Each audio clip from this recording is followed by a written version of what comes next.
let's go into exactly how it is that this guy's carrying out his his newfound kingdom of the United States of America. It starts with his stupid ass son.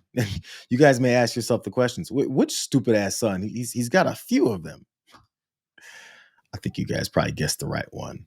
Someone, by the way, who, if he was a king, probably would just reopen the government, but it hasn't worked that way. If he was a king, he probably would have never left the office the first time. If he was a king, he wouldn't allow his government to prosecute and persecute him.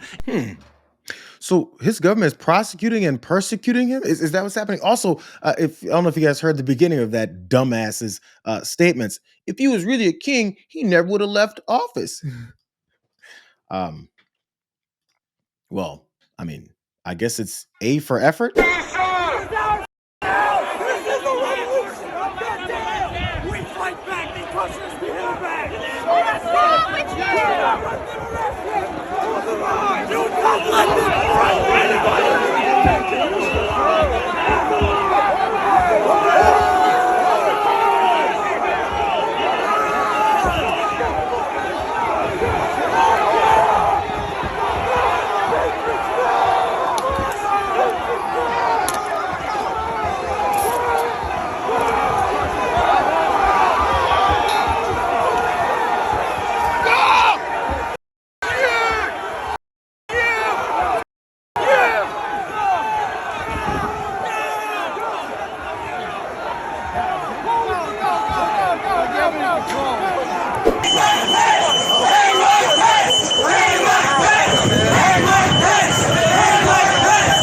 I mean, he would have left office if he wasn't a dictatorial madman who wanted to be a king of this country.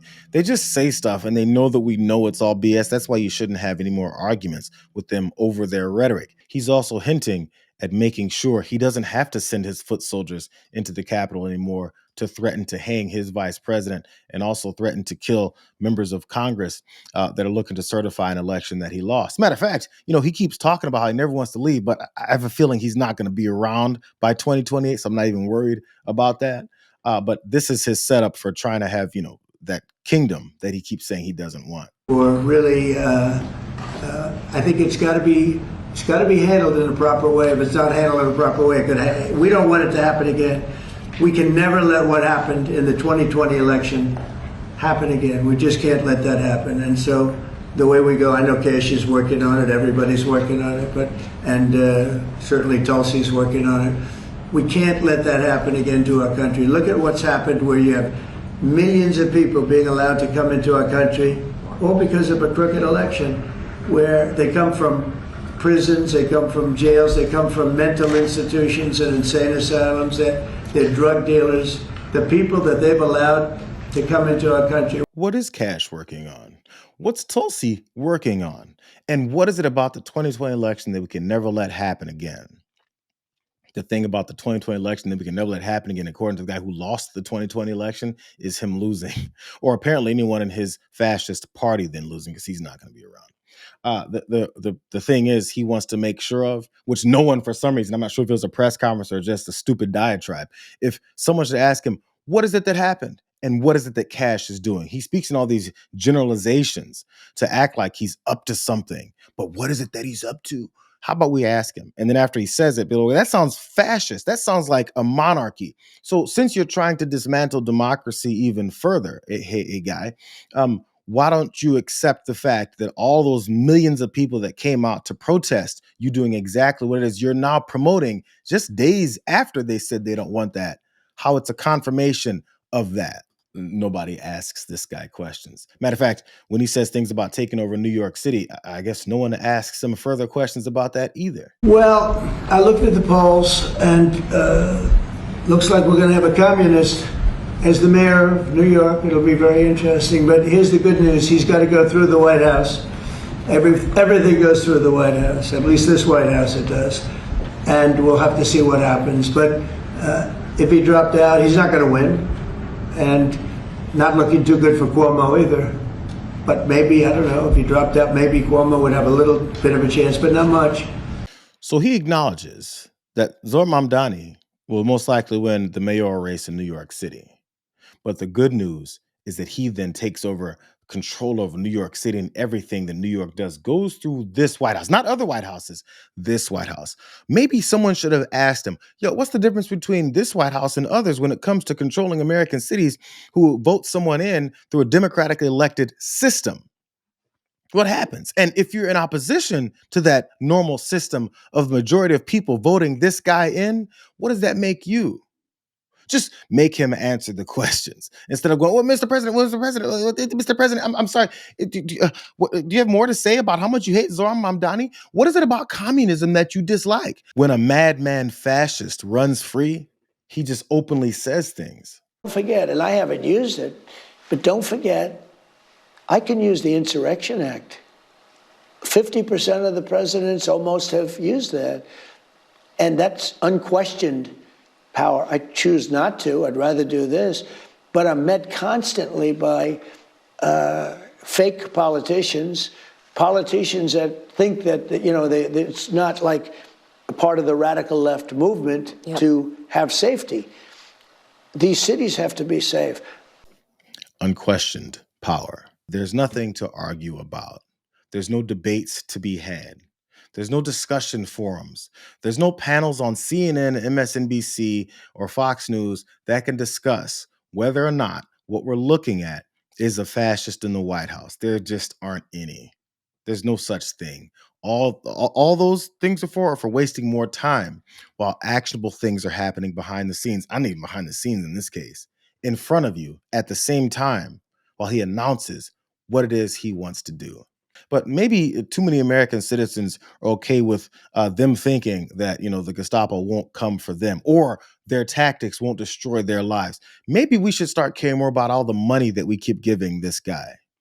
Again, more blatant things that he's saying about what he wants to do with our money based off of his little baby grievances about his criminal activity that he got busted for doing. Your legal team is seeking $230 million from your own Justice Department now in response to the investigations into you. Is that something you want your legal team to do? I don't know what the numbers are. I don't even talk to them about it. All I know is that they would owe me a lot of money, but I'm not looking for money. I'd give it to charity or something. I would give it to charity, any money. But look, what they did, they rigged the election.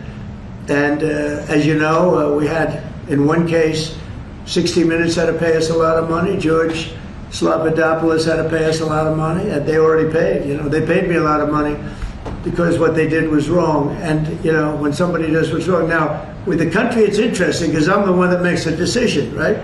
And that decision would have to go across my desk, and it's awfully strange to make a decision where I'm paying myself. In other words, did you ever have one of those cases where you have to decide how much you're paying yourself in damages? But I was damaged very greatly, and any money that I would get, I would give to charity. Are you okay with giving him $230 million of our money? 230, you're part of a $230 million payout to this guy because he was done so badly.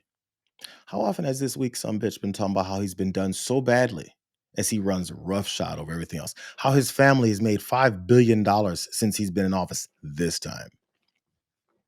But he said he's going to siphon $230 million and get some kind of approval from the Department of Justice because the Department of Justice previously did him so wrong by convicting him of his crimes. If someone else said Donald Trump wants to pay himself through the Department of Justice $230 million off of some made up things about the election being stolen, him being done so wrong, if he never said it and someone else said that's what he's thinking, they'd go, why would you guys say these over the top things? This is why the American people don't trust you libs and you Democrats anymore. But when he says it, people flock around and go, I mean, what can we do? He was done wrong. Don't forget, did you guys forget this? The Deputy Attorney General, who was his personal attorney before he became the Deputy Attorney General, was one of the guys that was defending him in the cases that he lost. Oh, and speaking of that stolen election he keeps talking about, 18 different cases were carried out and sifted through all of his grievances about what he claims was done to steal the election from him. He lost all of them. He loses when evidence-based arguments are had and someone has to decide whether or not he's right or he's wrong. He loses every time. So after that, he does hostile things like a terrorist would do, takes over agencies and puts the people in place that were too incompetent to even win those cases because they couldn't. The reason that Todd Blanche couldn't win those cases is because Donald Trump was guilty. You know what else Todd Blanche did? Todd Blanche was the guy that also met with Ghislaine Maxwell, you know, that child sex trafficking rapist who met with her and gave her the sweetheart secret deal and put her in a minimum security prison camp while they wait and try and figure out ways to have people not talk about his part in raping young children. And then allow her to be pardoned, that he said several times, I can do that. That's Todd Blanche. So Todd Blanche, who's part of the Department of Justice in this guy's administration, is going to be part of the decision factor, whether or not to give him $230 million so that maybe Todd Blanche can get his cut because he's his personal attorney. He's talking about taking $230 million more of your money based through the Department of Justice that his personal attorney has, while covering up the Epstein files, which he's a big part of.